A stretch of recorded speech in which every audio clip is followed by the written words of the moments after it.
Welcome to the Hive Mind CRM podcast. Hive with us. Today we're sitting here with, we have, as always, Daniel Martinez and Anthony Gauna. I apologize if I'm butchering your name there, Anthony. And today our special guest is Tim Bratz with the Commercial Family Empire. Tim is here to talk to us about a wealth of commercial real estate information, investing experience, and his newest software as a service, which I believe is here to help take over the internet. So, welcome, Tim. Nice. What's up, guys? I'm excited to be here. Thanks for having me. We're glad to have you. One of the first things we always like asking is like, how did you end up in real estate? Because a lot of people sometimes people fall into it or they kind of appear into it, but I think you had a purpose. So can you talk about how you got into commercial real estate? Yeah, man. Well, I mean, I was going through college when the market was going crazy before. So 03 to 07, everybody's making money in real estate. I get into real estate. I think a lot of the same way that a lot of other people do is, I thought you had to become a real estate agent. So I first started out, I had a painting company in college. So I understood a little bit of the trades. I interned for a big home builder. And then I ended up getting my real estate license and I moved out to New York City. I'm from Cleveland, Ohio originally. And when I was out there, I ended up putting my license with a commercial real estate brokerage. And I brokered leases for office space, retail space, and brokered a lease that was a 12-year term with 4% annual increases.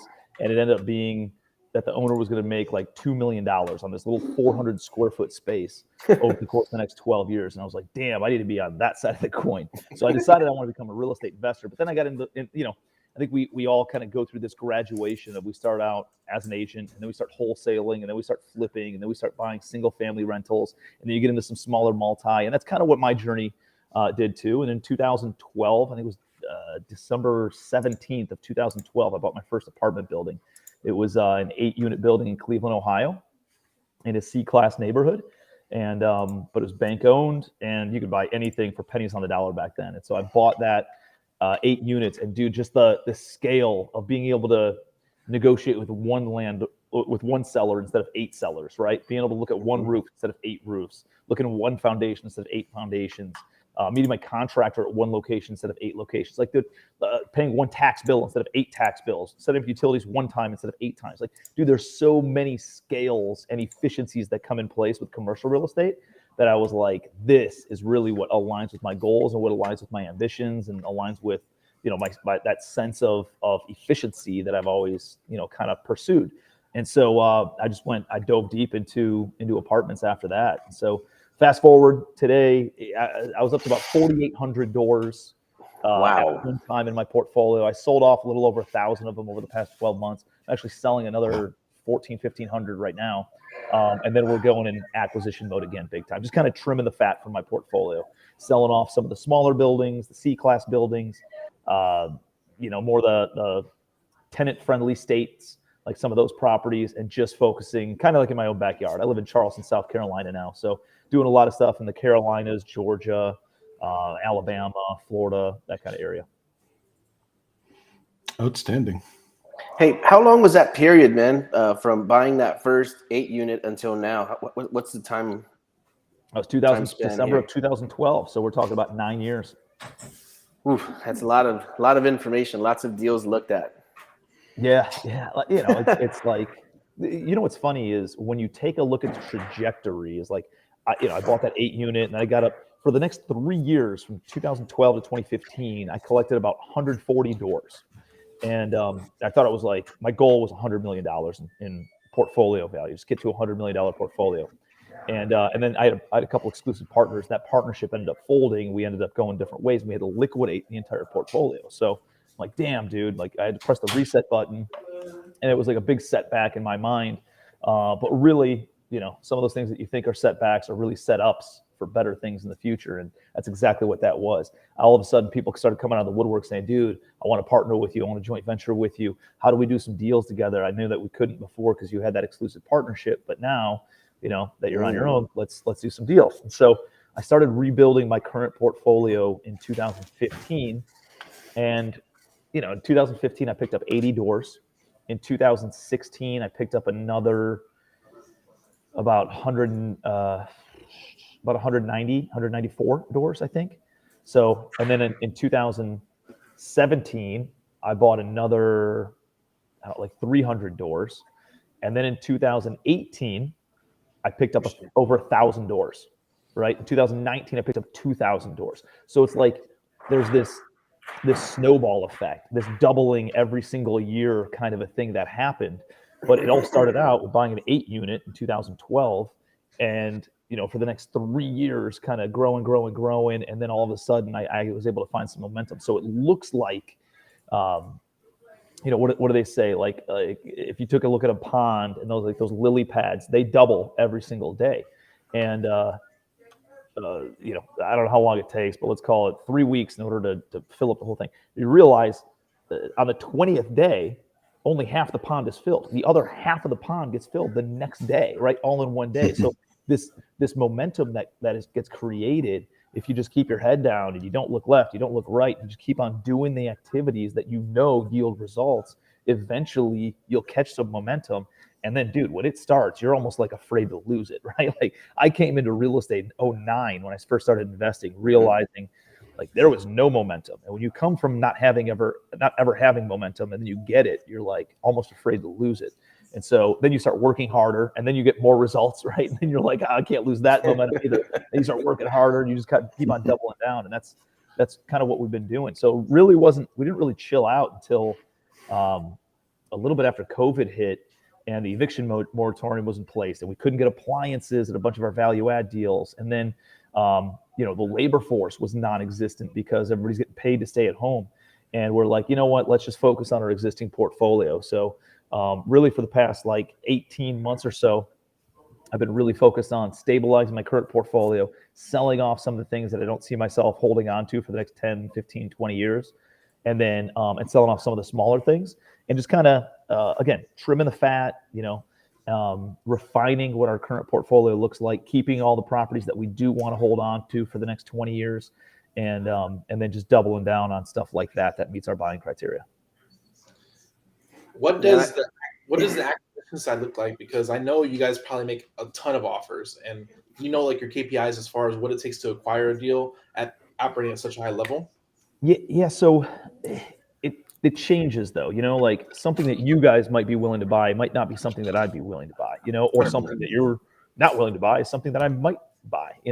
So if you're just getting into multifamily, like when I tell a bunch of people that come to me for coaching and consulting and stuff is like, dude, just get the momentum going, right? Like that's the most important part. It doesn't matter if it's a 6-unit building or a 60-unit building or a 600-unit portfolio. Like the important part is just getting the momentum built up. So that's what I ended up doing in order to get the momentum. So I started buying smaller deals, and anything that was a deal. I didn't look for home runs. Baseball games are not won with home runs. They're won with base hits, right? The more base hits you can have, the more runs you're going to score. So I just look for base hit after base hit after base hit. And there's good deals in every market, despite what they're saying on the news and like the values are out of control. There's motivated sellers every day. There's somebody, who wants to retire. There's somebody who got kicked in the nuts because of COVID. There's somebody who is getting divorced and needs to liquidate their entire portfolio before they can finalize their divorce, right? Like there's stuff like that's going on. Where people are like, hey, a hurricane came through or a storm came through. I got the insurance check. I don't want to rebuild this thing. Come and take the property. You know what I mean? Like I got paid from the insurance money. So like, dude, there's stuff like that all the time. And we come across it even in this market. So yeah, there's, I can go over some like we look at over 400 deals a month in order to try to take down one, right? But we have a very strict buy box. We're only looking at 100 units and bigger, built in the past 20 years. It's got to, hit a certain return metric for us and our investors. It's got to be in a landlord-friendly state. So there's very, very specific things. Whereas if I was just getting started or talking to somebody who's just getting started, I'd be like, dude, just start taking stuff down. If it's 8 units, 18 units, 40 units, start buying it, get up to a couple hundred doors, and then you can get a seat at the table to go and bid on 100-unit apartment complexes. But go out and make sure that you get in front of, or start building the portfolio, building your balance sheet first. That's the most important thing that you can do. Wow. Okay. So building a balance sheet, this is being bankable, having your numbers in order, getting cash flow, having you have capital tucked away, I guess, into different properties, having equity. how does one go from having very little to no cash flow, to becoming bankable? Yeah, man. So think about, all right. So think about like, what are the most important things that you could be doing in real estate? And really, dude, if you boil it down, it's down to like 3 things is what I've been able to boil it down to. One is sourcing deals, right? Always out there finding great opportunities and always making offers. I remember early on in my career, I'd have like these feast and famine cycles of we'd pour a bunch of fuel on the marketing. We'd have all these deals come into our pipeline, all these phone calls and sellers reaching out to us. And I'd be like, turn off the marketing, right? And then let's work all these deals. And we'd take all the deals down, we'd renovate them, we'd get them back on the market. And then I'd be like, all right, what does the next 90 days look like? And it was like crickets, right? Because there were no deals in the pipeline because we turned off the marketing funnel. So I was like, what the hell? So like one thing you always have to be doing, regardless of how many deals you have or not, is always be marketing for deals, right? Always be sourcing new opportunities, always be looking at deals. Like we haven't really been in acquisition mode for the past 18 months, but we're still looking at deal after deal after deal after deal because it keeps a finger on the pulse of the market. And if a home run does come through or a really, really good opportunity that we're looking for does pop up, we'll turn forward and we'll snag it. So always be sourcing deals. That's number one. If you don't have money, that's a great way to bring value to somebody who does have money. Typically people with money are kind of lazy. They don't really want to do the work. They want to pay somebody else to go out and do it. You can go out, source opportunities, bring those opportunities to them and either get a fee or earn some equity in those projects. So that's a great way where if you're just getting started, you're trying to figure out where do you fit into this big puzzle of real estate, learn how to find awesome off-market direct-to-seller deals and underwrite them and lock them up. Like if you can do that, you can bring a ton of value to the marketplace right now. So that's number one. Number two is I would say learn how to raise money. There are a bunch of courses out there on raising capital. We talk a lot about it in our mastermind and in my commercial empire course. But like I just saw the Legacy Wealth YouTube channel pop up. Appreciate you guys sharing that. But there's a video in there about how I raised $4 million in 48 hours before when my back was against the wall on a deal that was closing on Monday morning and my investor had to fall out on Friday morning. So I had to raise $4 million in the next 48 hours for a Monday morning closing. And I talk about the psychology of raising capital, where to go and find the money, what to say, how to say it. It's a science and an art kind of a thing, right? And so learn how to go out and raise capital. If you can just go out and raise capital, chances are you can find somebody who knows how to, who can find deals, right? And you can buy their deals from them or partner with them or bring capital and get a piece of the equity in that project because of it. So always be raising money. This game is a lot about a balancing act of deal flow and money flow. And sometimes you're deal heavy, sometimes you're money heavy. Very rarely are you both at the same time. Very rarely. So just go ahead. No, I was going to say, I have a million questions popping up in my mind, and I would like to take a little bit closer look at some of this stuff, like even raising capital. So just to circle back to it so I don't forget, if you have a couple of tips in raising capital and without giving away the secret sauce, and then we would love to hear about the mastermind and where can we go to dive further into raising capital. Yeah, as well. dude, I give a ton of value for free out there, so it's like, I'm happy to share the secret sauce. Secret sauce is always be raising money, always be talking to people all the time about what you do and how you do it. All these people are like, oh yeah, I want to become a real estate investor. And then they don't talk about it. They don't share what they do on social media. They don't go and do a Facebook Live when they're walking an apartment complex. They're not interviewing their attorney. They're not interviewing their mortgage broker. They're not interviewing their real estate broker. They're not talking to these people and creating value for other people, right? All of a sudden, even though you guys interviewing me brings credibility to you, even though I'm the one doing most of the talking right now, right? Because you're the medium in which you're giving this value to your audience. So you guys get the credibility there. It gives me credibility too, but it also gives you credibility. So that's something that I learned early on is like, I could just go grab my attorney and be like, hey man, what should somebody do if they want to invest in, and loan money on real estate? And he'd be like, oh, well, you need a promissory note, you need a mortgage, and you need your name added to the insurance. And this guy, the attorney, is giving all the value to my audience, but my audience sees me as the credible expert because I brought him on. Does that make sense? Wow. Yeah, that's So really awesome. you don't have to be the expert. You just need to go out and find the experts, interview them. It gives them exposure to your audience, which is a benefit and value add to them. And it gives your audience a ton of value, in which you get the credibility for. So that's the secret sauce, right? And you're talking about it and talking about it and talking about it. And dude, it's kind of like that penny compounding and doubling every single day with the deal flow. The money's the same way. Eventually, you've planted enough seeds.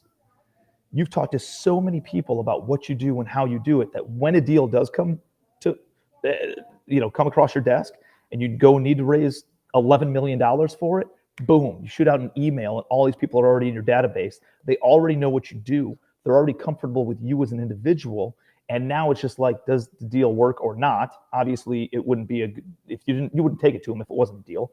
But more importantly, now it's about timing for them, right? And that's a big thing that I learned in raising $4 million in 48 hours. A lot of people were like, dude, I didn't even know that you raised money this way. How come you never told me about this before? And I was like, shit, it's my fault for not doing that, right?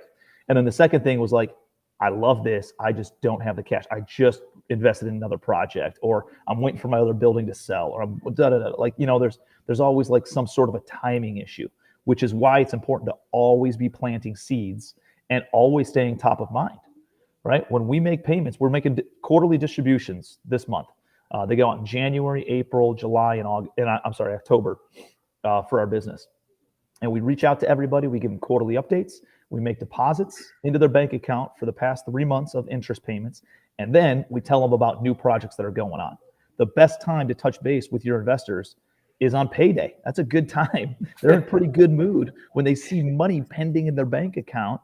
And they're like, oh man, this actually works, right? It's a proof of concept piece. So make sure you're talking to people all the time, especially people that you're already doing business with, because you've already gotten past the biggest hurdle. The biggest hurdle is just getting them to believe in you, right? Like real estate's not difficult to raise money on. People are familiar and comfortable with real estate.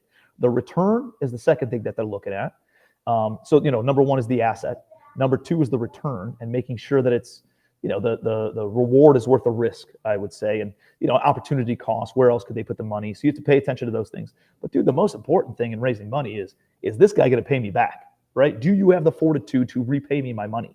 It's not about return on investment. It's about return of investment for most people. And as soon as you get past that return of investment, now it's like, how much money can you deploy for me, right? Because now they trust you enough where now they're looking to do multiple deals. That first deal is the hardest one to do. So you got to go out there, do deals, do a lot of deals, build confidence with your investors and show them that you do what you say you're going to do. You follow through on it. You pay them on time. You pay them early. If shit hits the fan, you communicate it and give them an action plan on how you're going to overcome any hurdles that you face, because it will hit the fan. It always hits the fan. So it's not like painting a picture of roses and rainbows and butterflies and shit. It's like, hey, I just got punched in the gut and slapped in the face and this and all these other things happen.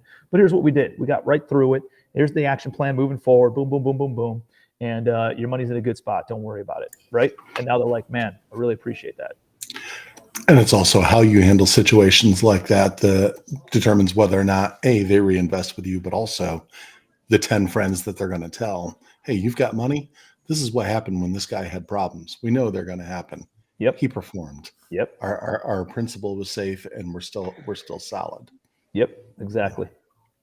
Insane, man. Yeah. So the more you talk, like I said, I wish I was just writing stuff down because I could probably drag this on for a while. But back to segue. So always be sourcing deals. Let people know what you're doing. Right. Learn how to raise the capital. So we just talked about it's kind of like public facing, showing people exactly what you're doing, so to attract new people. And so so now we have the credibility. We have some cash put away. So becoming bankable itself, like having the proper business structure to where a bank would look at your balance sheet and say, hey, this looks amazing. How do you get to that level now? Is it like bringing on professional bookkeepers and what does that look like? Here's the good news, guys. Like a team building is a very important thing, right? And you're like, oh, well, I don't, everybody wants a real business. Everybody looks at these big organizations and these people like, before I had a big portfolio and a big company and all these employees and stuff, I would look at other businesses and be like, how the hell do you get there? right? How do you build a big business like that? You know what I was doing? I was trying to 1099 everybody instead of putting anybody on a W-2, right? I'm trying to not pay early on. I was trying to not pay health insurance. I was trying to skip. I wanted a real business, but I wasn't treating it like a real business. Guess what? You want a real company, you got to have a real company benefits. You got to have real employees. You got to be able to compete with real companies, right? If you want to attract A players on your team. And so that's one thing to understand, just, kind of when you're building a team. But early on, man, you don't have a lot of capital, right? You don't have a lot of cash. How do you attract A players to your team? Or not even A players, right? It could be anybody to your team when you don't have a big amount of cash to go and deploy, right? Like how do you hire an assistant? And I remember thinking, like, I need to pay somebody $3,000 a month, or I have to pay them $36,000 a year in order to hire somebody. I was like, I made $100,000 last year. That's like 36% of what I made, and then I sat in a mastermind, right? I sat in a room. I paid $5,000 for a 2-day event to go and sit in a room full of a bunch of people who were further along in business than I was, and to get their feedback on how I could be where they are. And I sat there and I was like, I just can't, I can't stomach paying somebody $36,000 a year, and somebody's like, dude, pump the brakes. It's not $36,000 a year. It's $3,000 a month. Can you risk $3,000 a month for the next 2 months? And if it doesn't work out, dude, you let them go and you go back to banging your head against the wall and being the solo act that you already are, right? And I was like, wow, damn, that's a different thought process. That's a different philosophy, a different way of looking at it, And so all of a sudden, dude, I go and hire somebody. I went to my first mastermind in February of 2015, where that was the advice that I got. I did 2 things. I hired an assistant for $3,000 a month, and then I joined that mastermind, which was another $3,000 a month. It was actually $35,000 paid within, I don't know, I had to pay it within 5 months. So it was like 7 G's a month actually for like 5 months. And I was like, dude, I just went out to this event. This guy took about 50% of what I made last year. You know what I mean? Talk about risking it, right? Yeah. But I was like, these guys have the lifestyle that I wanted. They were doing things, and I had enough competency and belief in myself that I knew that I knew there was like 1 or 2 tweaks that I was just missing out on, that if I could get those couple of things and implement it, and I was an action taker. I already was doing things. It's just I couldn't figure it out, man. I was banging my head against the wall. And I did those 2 things. I joined the mastermind and I hired that assistant. You know what happened over the next 10 months from March 1st to December 31st? I made $400,000. I more than tripled my income because of what I did the year before by doing those 2 things. I attribute 100% of the success to those 2 things. Because guess what, man? Even though I hired, hey, Tim, if you just hired that person, could you have still made $400,000? I don't think I could have, because guess what? Each level has another level of problems. Every level has another level of hurdles. There's another level of obstacles that come with each level of success. And the beauty of like being in a mastermind, a group that meets on a few times a year, 3-4 times a year, the beauty of that is like you implement something that's a great takeaway. And over the next 90 to 120 days, typically you hit that glass ceiling again. You're like, damn, I found out what the new problem was. And that's when you have the next meeting. And then you're like, boom, got the takeaway, smash through that glass ceiling onto the next level. And that is what took my growth. Not like a stair, right? A stairwell where you go up. Everybody thinks success is like this. No, success was like this for me. It was like a hockey stick, and then it went like that. All because I joined a mastermind, dude. I attribute a lot of my success to that. What do you think the catalyst was, like bringing on another person? Was it just like freeing yourself up to do, like getting rid of the menial task so you had more time to focus on like, real money generating activities? Or where do you think the magic sauce was in implementing? 100% in that. 100% that. It's figuring out what generates revenue and what does not. And if you're doing activities that you can hire somebody else to do for $10 an hour, and you're doing those activities, dude, if you're doing a $10 an hour activity, guess how much money you're going to make during that hour? Fucking $10, dude. It's $10, right? Like, it's not a surprise. Like, you don't have to be a friggin', neurosurgeon in order to figure this out. If you do $10 an hour activities, you're going to end up at the end of the year making $10 an hour times however many hours you did that activity. That's it, right? If you do activities that pay you $100 an hour, or $500 or $1,000 or $5,000 an hour, then guess how much money you're going to make at the end of the year? you're going to make that much money times however many hours you dedicated to that activity. So understanding that simple concept, you all of a sudden you're like, hey, here's how much money I want to make. Boom, boom, boom. All right. And it's never really like, we're entrepreneurs, right? So it's never really like, oh, let me go and work for an hour and then I made $1,000. No, that's not it. It's like it compounds kind of a thing. And then you do a deal and then you make $60,000. You know what I mean? So I don't want you to think that you're just going to go out and trade your time for money. It's a make an investment of your time that eventually yields to a big yield on that time. So, but I do know that if you continue to do those $10 an hour activities, like you will not make big money. So you have to figure out, if you want to make more than $100 an hour, you got to take everything that you can staff out for under $100 an hour, and you got to hand it off to somebody else, whether that's an assistant or it's a joint venture partner, which I don't think I'd bring on a joint venture partner who only wants to make $10 an hour. Or it's like a fractional employee. So like you mentioned a bookkeeper earlier, you don't have to hire a full-time bookkeeper right out of the gate. Like I hired a service that I paid, I don't know, $150 an hour or something, or $75. I don't even know what it was, $75 an hour too. And I gave them the receipts at the end of the month. And they worked on my account for like 2 hours a month, just kind of throwing the bookkeeping in there. And then as I continued to grow, then I needed them one full day a month, right? Or like every 2 weeks for half a day, and then all of a sudden I needed them a day every 2 weeks. And then all of a sudden I needed them a day a week. And then all of a sudden I needed them 3 days a week. And I was like, you know what? Now it makes sense for me to just bring on somebody full time, because that's how much I'm paying this third party service. But it allowed me to not outlay too much cash and take on too much overhead of having employees.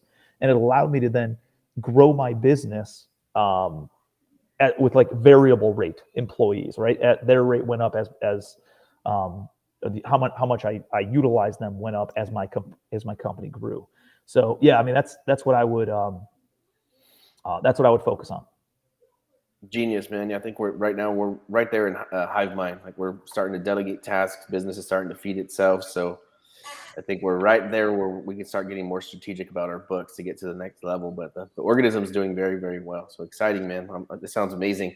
If you have something you want to cover too, man, it's just a live show, everybody that's watching. So if you had questions, please pop them into the chat box. Yeah. I don't know if you had something you wanted to cover, Tim, but something that I wanted to chat about now is if you mind one moment, Anthony, I apologize, Tim. Okay. I have to take off. I will be listening to the rest of this live, but I have to go pick up my kids from school. You got it, love you, Frank. So I'll be listening the whole time. I'll keep this open so it's still broadcasting. Let's go, bro.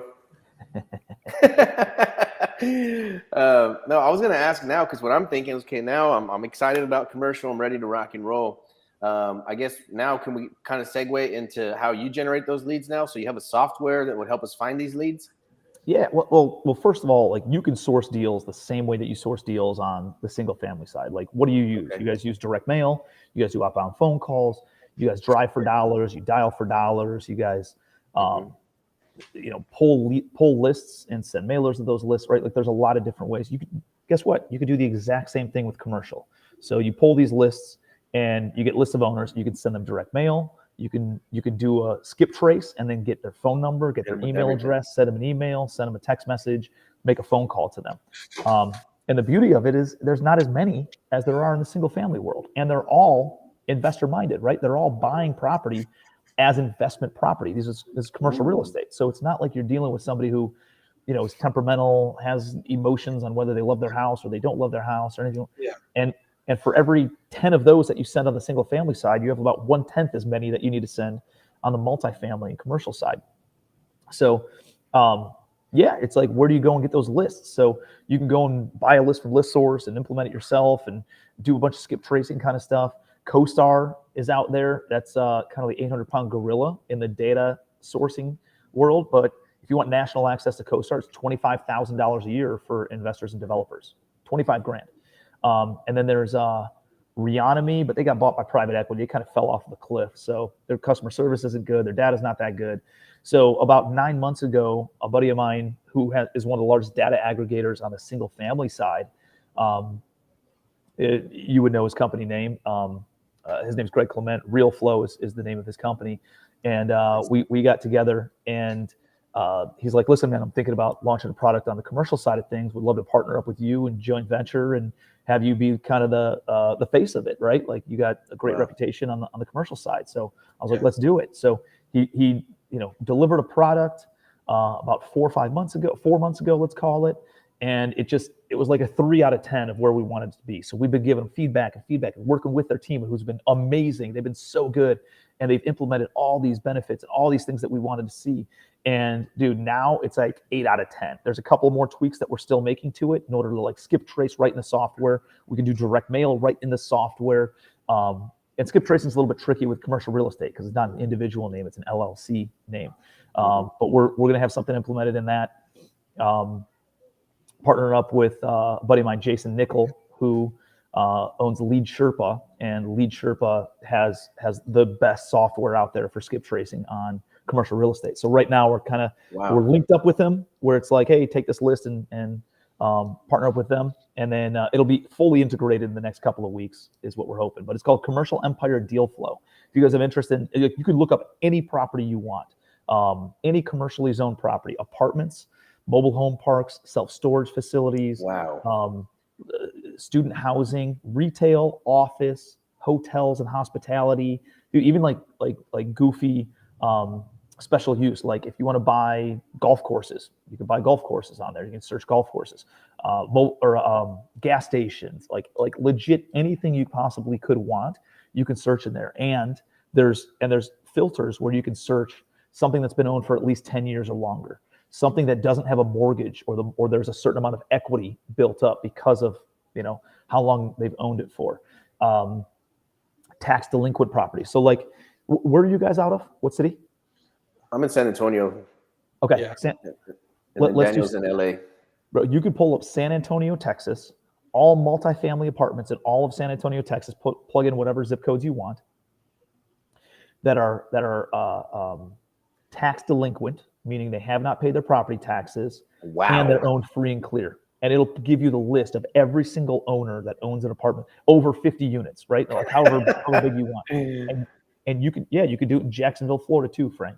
Like anywhere you guys want in the country, you can put as specific of data as you want in there and filter it all out, and it'll give you a highly motivated list of investors. So, dude, can you target by asset class? Like you can go mini storage or whatever. Just you can pick anything. You pull up self-storage that's under 500 units in self-storage, right? So it's kind of like below what all the REITs and the hedge funds are willing to buy, but bigger than maybe some of the mom and pop investors. And you're able to go in and target 500 units and smaller, or 100 to 500 unit storage units, and that are owned in somebody's personal name and not in an LLC. Now you're dealing more with a mom and pop instead of like more of a sophisticated investor who buys an LLC, right? In a corporation name. So like, dude, it is a ninja software. And we have packages that are run at $1,000 a year, $2,000 a year, or $3,000 a year. That's it. So it's better than CoStar, it's better than Reonomy, and it's a fraction of the price of what those ones charge. So dude, it's cedealflow.com, like Commercial Empire Deal Flow. cedealflow.com is a website, but it's up, it's operational. Check it all out. Can you search by type of loan for multifamily? I don't think type of loan, like recourse, non-recourse. It'd be whatever's in public data, whatever we can access by public data. That's a great question, Sammy. I'll look into that. Let me double check with the guys and see if that's one of the filters. But yeah, I mean, if it's on the mortgage, we can look at mortgage signers. You can do all sorts of stuff. So it's pretty cool. It's really cool. We're super excited about it. Dude, I was gonna say, I hope we don't breeze right past this. If anybody's watching this show right now, because I'm just starting to lean into commercial now. So a tool like you're offering and that you just talked about, it's simplified. My brain was starting to do all this crazy marketer stuff. I've had a marketing background for 15 years. So I was already going down all these rabbit holes of how I can find these properties, and you've already consolidated it all into one interface. Yeah, dude. I mean, dude, and it's getting better. You can pull the list, you can skip trace it, and then you can attack any way that you want. You can do direct mail, you can do outbound phone calls, you can do text messages, you can do email blasts, right? Nice. The skip tracing is depending on who you want to skip trace and how many you want to skip trace. I think it's 12 cents per skip trace or something. And then if you want to integrate, like you can upload your own direct mail piece and say, hey, I want to send to all these, and then they'll fire it all out. And it's like, I don't even know, I think it's $1 or something, maybe not even per direct mail piece. And they'll fire it all out for you. You don't have to worry about coordinating any of it. It's all right there. So it's pretty cool. And again, we're still making a few more tweaks, and we're going to keep on adding stuff. So if you guys use it and you see something that you want, the good news is you know the owner, right? So like hit me up, and I will make sure that we do offer that. So like what Sammy was saying was, can we search by loan type? I don't know. It depends on if that's public record or not. In certain states, it could be. In certain states, it might not be. Whether it's a recourse or non-recourse, and an agency loan or Fannie Mae, Freddie Mac, or CMBS, or life insurance company, or whoever else. But yeah, I know that you can search by mortgage amount. I know that you can search by when the mortgage obviously was put on the property, and all sorts of other things. So it assumes a certain amount of equity that's in the property based on principal pay down and all that kind of stuff of when the loan and how much the loan was when it was put in place. So it's pretty ninja. Yes, it covers the entire country, Frank. Yeah, awesome. We have a question about fourplex and eightplex. It says you mentioned building the balance sheet starting from fourplex to eightplex. How does that make you bankable in the eyes of a lender? Yeah, because you've done deals, right? Like if you go and you own 10 single family homes. Well, first of all, if you've never done a deal and you want to go and get a 10-unit apartment building, it's going to be a little bit hard, right? You gotta then sell yourself to the bank, right? If you own 10 single family homes and then you want to buy a 10-unit apartment building, that's going to give you some credibility. If you already own a 10-unit apartment building and you want to buy another 10-unit apartment building, that's going to give you the most credibility, right? So if you're looking to eventually take down 100-unit apartment complex, which I'd assume many of you guys are, you want to get into some bigger deals, larger projects, have even more scale than in smaller multifamily. How do you get there? If you try to jump right into a 100-unit complex right out of the gate and you don't own 100 doors, you're competing with a guy like me. Not pounding my chest or anything. I'm just saying, like, I have a big ass portfolio, right? Like, no offense, but if even if your offer's higher than mine, they're going to go to me because they know that I can execute. They know that I can close on that deal, right? I get a seat at a table to make offers on projects that most other people don't because of my reputation, right? So I want you guys to build that same reputation to be able to get a seat at the table with brokers and with sellers and with banks. So how do you do that if you can't come to the table and compete with these big real estate landlords right out of the gate? How do you do it? Well, you do it the same way that I did, which was organically growing. I bought an 8-unit, and then I bought a 14-unit, and then I bought a 23-unit, and then I bought a 31-unit, and then I bought an 80-unit because I had 80 doors by then. So like I just organically accumulated properties, and eventually I got up to 200, 300, 400 units, and then I got up to like 500, and then I bought a portfolio of 700 doors. Can we talk about creative financing? Because I watched a couple of your presentations in the past about you utilizing creative financing, because most people think it's a myth that you can do creative finance deals in the commercial sector. So can we talk about some deals you've done as far as creative financing? Because a lot of people think they need a lot of money to do those type of transactions, but if you do it creatively, you can create those opportunities. Dude, I love creative finance. It's like my favorite part of doing real estate is structuring deals in a creative way, but still a simple way that where everybody can understand it. Investors can understand it, sellers can understand it, the team can understand it, wrap their head around it. Boom. Most people say, hey, I got to go get a loan, I need to save up my own money, and then I need to go and buy a property. It's not the case. That's not the only path to go and build a portfolio. I built up a $400 million portfolio using $125,000 of my own cash. Wow. That's it, right? As an equity investor. Now I throw more money in, but early on I didn't have the money, right? And I needed to stay liquid in order to then qualify for some of these loans. So how do you do it?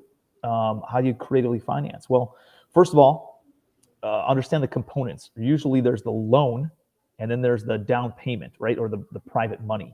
And so the loan can come from a bank or it can come from the seller, right? The private money can come from you, or it can come from private lenders, or it can come from the seller, right? So like there's a few different components that are involved of ways that you can put the pieces of the puzzle together. So, dude, I syndicate apartments, right? I go and buy an apartment building. I can go get a mortgage for 80%.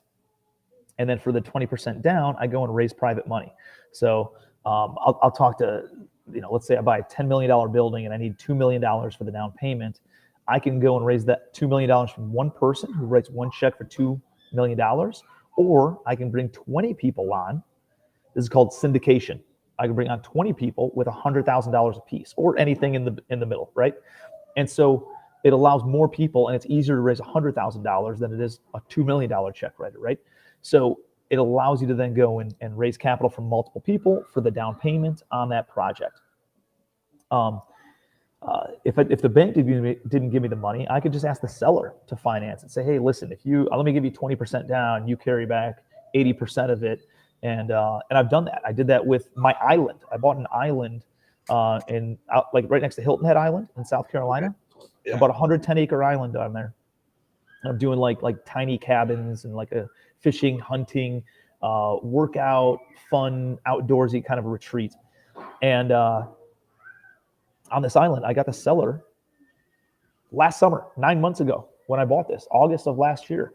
I got the seller to carry back 70% of the deal at 4% interest only for 3 years. And then the rate bumps up a little bit for another 2 years thereafter. So I got him to carry back 70%. And then I went to my investors and I raised the 30% down for my investors. Now I did that. The trouble with some of these like short-term rentals, they don't cash flow that much, right? But the beauty of it is that they're usable. And especially on that island, what I'm able to do is I went to my investors and I said, hey, I can't pay you guys a 10% return, which is what I typically pay my investors 8 to 10%. I can't pay you guys a 10% return. Here's what I can do. I can pay you a 4. Well, Tim, that doesn't get me too excited. Let me wait for one of the others. But you'll also get a piece of the equity in the deal of the island, and you can come out and stay in the main house, which is a 4-bed, 4.5 bath, built in 2005, fully renovated in the past couple of months. And it's got an in-ground pool and everything. Beautiful, beautiful home. You get to stay there for 1 week a year. We would typically rent that for $10,000. So now you bring $100,000 to my deal. You get 4% return, which is $4,000 a year. Plus you get access to utilize the property, which is another $10,000 a year in rental use. And if you don't use it, hey, sell it to one of your buddies for $6, $7, $8 grand or whatever, and you could pocket that money yourself. So now you can essentially hit that 10, 12% return if you really want to, or you can utilize it and take your family out there and show them how cool of a property it is. And then you get a little fraction, a little sliver of the cash flow from the property and the equity upside in the property. That's a pretty sweet deal, dude, even though you're only making a 4% fixed return on your money. So it's, we did that with that. I've done it with my mountain house. I did the exact same structure. And then I did it again with another just like ridiculous riverfront property. It's actually right next to the island. We utilize that for the dock and everything. So I've done it multiple times on short-term rentals, and it works. Dude, I have people lining up. Like we always get overcommitted just because of the way that we structure it, and it's cool, sexy projects. Sometimes people aren't always looking for the highest return on their money.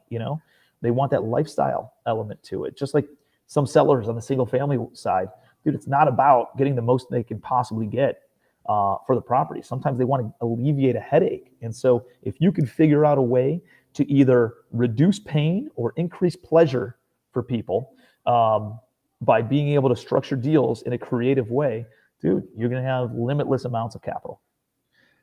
I like how because most people think creative financing, they think of the front end, getting the seller to carry back and all that stuff, but you're doing creative financing on the back end too, where you're giving, and not a lot of people think about that, but as far as like, hey, we'll give you a week at the spot too, and now you're creative financing on the back end too. So yeah, that's an amazing strategy, and now my mind's working. That's so awesome. Yeah, it's kind of cool, man. I've seen some other people kind of duplicate it, and it works out for them too. So yeah, it's exciting. And then another thing that you could do is you can go get, if you have the ability to go and get 80% of the money, maybe you can go and get 80% of the money from a bank, and then you get the seller to only carry back 20% down. So you say, hey, Mr. Seller or Miss Seller, listen, I can give you majority of your money right now. You know, you bought this property 10 years ago, dude, you're cashing in big time. That gives you everything plus millions more. And then how about we carry back the other 20% at 0% interest? I think you might have to do like 2% or whatever. Like there's some ways you can creatively structure it, but say, hey, 0% interest for the next 10 years. And I'm just going to make principal only payments to you over the next 10 years as a nice little kind of annuity to you every single month, right? How does that sound? Hey, it sounds pretty damn good. You know, I can get my price and I don't know the biggest tax liability right now. I have some residual income ongoing on a long-term basis. You know, that sounds real good. And that's a great way where you don't have to give up any equity to them or any of your investors. You can still maintain 100% ownership of your deal and get it 100% financed. No, that's amazing. I got my wheels are turning now. That's pretty awesome. Yes. Go ahead, Anthony. I was going to say this could easily turn into a 2-hour episode, but we won't keep it that long. Yeah, I gotta jump off in about 10 minutes or so, guys. I have another meeting, but dude, happy to answer any other questions. What else you guys got? I'm an open book, man. Anything that you guys want to know, happy to provide some value any way that I can. I had the same question as Nick Gaspari, the normal equity, right? Is that what you were talking about, Daniel? No, I wasn't. Yeah, that's it right there. That's what I was going to ask. So if I bring you A+++ deal, can I stay involved on the backside? What kind of percentage could we expect? Yeah. So here's something to understand is this. It's a great question. First of all, it's a different deal than a flip, right? Or a wholesale deal, right? If you're wholesaling something and you bring the deal, I sell the deal, and we split the fee 50-50, dude, that makes sense, right? Because it's like a snapshot. It takes 60 to 90 days of our time, and we make a $30,000 rip on it. You get 15 G's, I get 15 G's. When you're talking about something that might take you 30, 60, 90 days to go find a deal, but you're talking about a deal that somebody else has to renovate for the next 2 years of their life, and somebody else needs to asset manage it for the next 30 years of their life. You realize it's not like, dude, there's some long timelines, right? So it's like, how do you quantify bringing a deal versus asset management of managing this thing for the next friggin' 30 years, right? Or who's signing on the loan and is responsible for the next 20 years? Who's bringing the actual cash to take this thing down? It's not like an assignment of a contract where it's like, yeah, it's a snapshot 50-50. I had somebody bring me a deal. They're like, hey, I want 50% of the deal on this 100-unit apartment complex. And it's like at best a base hit. You know what I mean? I'm like, bro, let me just explain this to you, right? It's not, I don't try to talk down. It's just different. It's different than wholesaling. But there's a lot of moving parts. Who brought the deal? And here's the other thing. How much work did you do? Did you forward an email? I see that shit all the time. Hey, let me forward an email. I want 3% rip on this $70 million project. Like, how about you go and contract it? How much due diligence have you done? Did you walk the whole property? Did you contract the property? Did you put up any earnest money? Have you gotten any scope of work bids for all the work that needs to be done? Have you done any due diligence on the property from an aspect of, you know, are there any violations? Are the taxes current? Like, dude, do something, right? Like, or are you forwarding an email? Those two things are worth a very different amount of money. Does that make sense? Yeah. And then again, somebody's got to asset manage this thing. Somebody's got to project manage the renovations. Somebody needs to go down there, be boots on the ground, and oversee this, and meet with investors, and meet with insurance adjusters, and meet with the lenders' representatives, and dude, for the next 20 years, 30 years of ownership. So if you're wholesaling an apartment building, that could be different. But if you're buying, renovating, and then holding it long term, you can't expect 50% of the equity. It's just not realistic. And the other thing is, like, how good of a deal is it? If you send me a marginal deal that's not that exciting, that's not worth as much as a grand slam, something that has a ton of meat on the bone. So, you know, there's a lot of moving parts. But what I would say as a snapshot is, dude, I would expect to get paid if I brought somebody else a deal. Like, I wholesale deals, I expect 2%. If I get 2% either in like equity or a fee, or I take my 2% instead of a fee, whatever that would be, I put it towards the deal as if I was investing as an equity investor in the project and get paid that way. That's what I would expect. So kind of like what a realtor gets paid, you know. I wholesale apartment complexes to students and people on our VIP buyers list and stuff. And I say, hey, just kick me 2%. If you end up closing the deal, kick me a 2% fee or kick me a couple of points of equity in the project.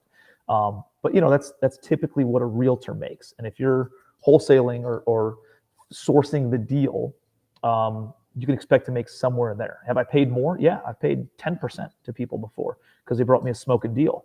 And if they forwarded an email, I pay them usually 1%, you know. But dude, on a $15 million project, that's 150 G's for forwarding an email. That's not a bad day in the office.